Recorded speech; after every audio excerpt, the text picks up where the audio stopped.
ربك الذي خلق وقال رسول الله صلى الله عليه وسلم طلب العلم فريضة على كل مسلم صدق الله العلي العظيم। উলামা মাশায়েখ আইম্মা পরিষদ কর্তৃক আয়োজিত আজকে এই গণমিছিল পূর্ব সমাবেশের সম্মানিত সভাপতি শ্রদ্ধাভাজন উলামায়ে কেরাম, সর্বস্তর ইসলাম প্রিয় দেশপ্রেমী ভাইয়েরা আমার, আজকে এখানে কেন আমরা উপস্থিত হয়েছি ইতিমধ্যে বক্তব্য দিয়েছেন। বাংলাদেশ 92% মুসলমানদের দেশ। কাজী আমাদের যারা সরকার প্রধান হবেন অবশ্যই মুসলমানদের দেশে মুসলমানদের আদর্শ নীতিকে সামনে রেখে আপনাদের আইন প্রণয়ন করা উচিত, প্রত্যেকটা কাজ করা উচিত। কিন্তু দুঃখের বিষয় হলো এই 92% মুসলমানদের দেশে যারা শাসক ছিল তারা মুসলমানদের দিকে লক্ষ্য করে কোনো আইন প্রণয়ন করতে পারেনি, বরং সবসময় তাদের মাথার মধ্যে চিন্তা ছিল, ভাবনা ছিল ইসলামকে কিভাবে ধ্বংস করা যায়। আজকে প্রত্যেকটা প্রাইমারি স্কুলে যে গানের শিক্ষক নিয়োগের প্রজ্ঞাপন জারি করা হয়েছে, এটা তো আওয়ামী লীগের এজেন্ডা ছিল, এটা তো আওয়ামী লীগ জারি করতে চেয়েছিল। আওয়ামী লীগ গানের শিক্ষক নিয়োগ দিবে, কিন্তু মুসলমান এবং উলামায়ে কেরামের আন্দোলনের কারণে নিতে পারে নাই। তাহলে কি দেখলাম? শেখ হাসিনা চলে গেছে, তার চেলা চামুন্ডারা এখানেই আছে। সেখানে শেখ হাসিনা চলে গেছে, তার আদর্শ নীতি বাস্তবায়নের জন্য তার দোসররা এখনো ঘাপটি মেরে বাংলাদেশের বিভিন্ন স্থানে বসে আছে। শেখ হাসিনা যে এই গানের শিক্ষক নিয়োগ দেওয়ার জন্য প্রজ্ঞাপন জারি করেছিল বা করতে পারে নাই, সেটা আপনি কেন করতেছেন?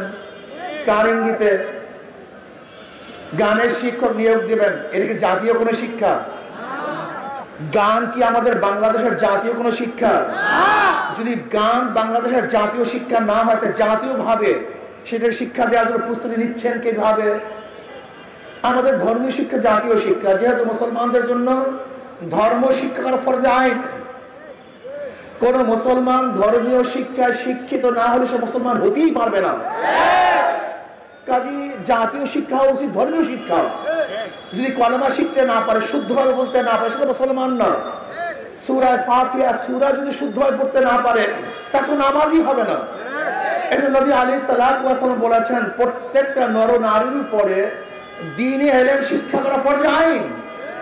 কাজী 92% মুসলমানদের দেশে ফরজে আইন কিভাবে বাস্তবায়ন হবে, এটা সরকারের দায়িত্ব। এই দায়িত্ব সরকারকে পালন করতে হবে।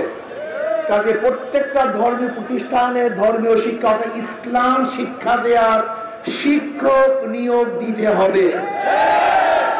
যদি নিয়োগ দিতে না চান, তাহলে আমি সরকারকে বলবো আপনাকে নিয়োগ দেওয়ার জন্য বাধ্য করব। আমরা দেখেছি আপনি নিরপেক্ষতা হারিয়ে ফেলেছেন। আমি বলবো সরকার সাহেব, আপনি আর নিরপেক্ষ নাই। আপনি নিরপেক্ষতা হারিয়ে ফেলেছেন। আন্দোলন করেছি আমরা, সংগ্রাম করেছি আমরা, রাস্তায় ছিলাম আমরা, বুলেটের সামনে ছিলাম আমরা, ট্যাঙ্কের সামনে ছিলাম আমরা, রাস্তায় জীবন দেওয়ার জন্য প্রস্তুতি নিয়েছিলাম আমরা। আর আপনি কাদেরকে নিয়ে ঘোরাফেরা করেন? যারা স্পষ্ট বলেছে এই ছাত্র জনতার আন্দোলনের সাথে আমরা সম্পৃক্ত না, আপনি তাদেরকে গুরুত্ব দিবেন। আর যারা রাস্তায় নেমেছিল জীবন দেওয়ার জন্য, তাদেরকে আপনি উপেক্ষা করে চলবেন। আপনি নিরপেক্ষ নন, আপনি নিরপেক্ষতা হারিয়ে ফেলেছেন, কোন একটা দলের দিকে ঝুঁকে পড়েছেন। আপনি জানেন বাংলাদেশের মানুষ যদি জাগ্রত হয়, কোন জালেমকে কোনদিন রক্ষা করে না, রক্ষা করতে দেবেন ইনশাআল্লাহ। আমি স্পষ্ট ভাষায় বলে যেতে চাই, বাংলাদেশের প্রত্যেকটা শিক্ষা প্রতিষ্ঠানে কওমি মাদ্রাসা সহ যে সমস্ত আলেমরা সহিহ আকীদা বিশ্বাসী, সহিহ শুদ্ধভাবে কোরআন তেলাওয়াত করতে পারে, এরকম শিক্ষককে নিয়োগ দিতে হবে। বাংলাদেশের 92% মুসলমানদের অর্থে পরিচালিত দেশের মধ্যে কোন অবস্থাতেই গানের শিক্ষক নিয়োগ দেওয়া যাবে না। এই প্রজ্ঞাপন বাতিল করবেন। যদি এরপরও দুঃসাহস দেখান, যদি বাংলাদেশের প্রাইমারি লেভেলে আপনি গানের শিক্ষক দেওয়ার দুঃসাহস দেখান, তাহলে বাংলাদেশের জনগণ ঐক্যবদ্ধ হয়ে আপনাকে চেয়ার থেকে নামিয়ে দেবে ইনশাআল্লাহ। আপনি চ্যালেঞ্জ নিতে পারেন আমাদের থেকে। আমরা চ্যালেঞ্জ দিলাম, আজকে বাইতুল মুকাররমে যে সমস্ত মানুষগুলি নামাজ পড়েছে, আল্লাহকে সিজদা দিয়েছে, যদি আমরা এই বাইতুল মুকাররমের মানুষগুলি, মুসল্লিগুলি যদি ঐক্যবদ্ধভাবে আন্দোলন করি, তাহলে ইউনূস সাহেব আপনি একদিনও টিকতে পারবেন না। আমি বারবার আপনাকে একটা কথা বলি, আপনার সুখে থাকতে ভূতি গিলায় কেন? আপনি ভালো আছেন, ভদ্র মানুষ, শিক্ষিত মানুষ, আমাদের দেশের গৌরব, আপনি ভারতের এজেন্ডা পালন করবেন কেন? এই গান বাজনা ভারতের কৃষ্টি কালচার, সংস্কৃতি, এটা বাংলাদেশের মানুষের সংস্কৃতি নয়, বরং এটা আমাদের জন্য হারাম। অনেক গান বাদ্য আমাদের জন্য হারাম। কাজে কোন অবস্থাতেই জাতীয়ভাবে একটা হারাম কাজ চাপিয়ে দেবেন, এটা বাংলাদেশের তৌহিদি জনগণ সহ্য করবে না। আসুন, আমাদের দাবি আজকে দুইটা। একটা হলো বাংলাদেশের প্রত্যেকটা প্রতিষ্ঠানে ধর্মীয় শিক্ষক এবং ধর্মীয় পরীক্ষা 100 মার্কের নিতে হবে। আপনি আইন রাখবেন যে ধর্ম শিক্ষা দেওয়া হয় কিন্তু পরীক্ষা নেবেন না, এই সমস্ত ধ্বজাদারি ধোঁকাবাজি আইন আমরা পছন্দ করি না। যেখানে ধর্মীয় কিতাব থাকবে, বই থাকবে, 100 মার্কের পরীক্ষাও থাকবে এবং তার শিক্ষকও থাকবে। আর বাংলাদেশের জনগণের উপরে, এই 92% মুসলিমদের উপরে কোন অবস্থাতে গানের শিক্ষক চাপিয়ে দেওয়া যাবে না।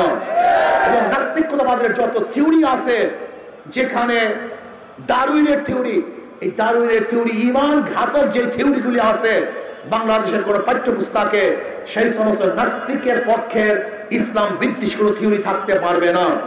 আসুন, এখন আমরা প্রতিবাদ জানাবো এবং যে সমস্ত ট্রান্সজেন্ডার সহ যে হাবিজাবি আমেরিকার এবং পাশ্চাত্যদের থেকে আনা সংস্কৃতি আমাদের বাংলাদেশের মানুষ কোনো অবস্থাতেই সহ্য করবে না।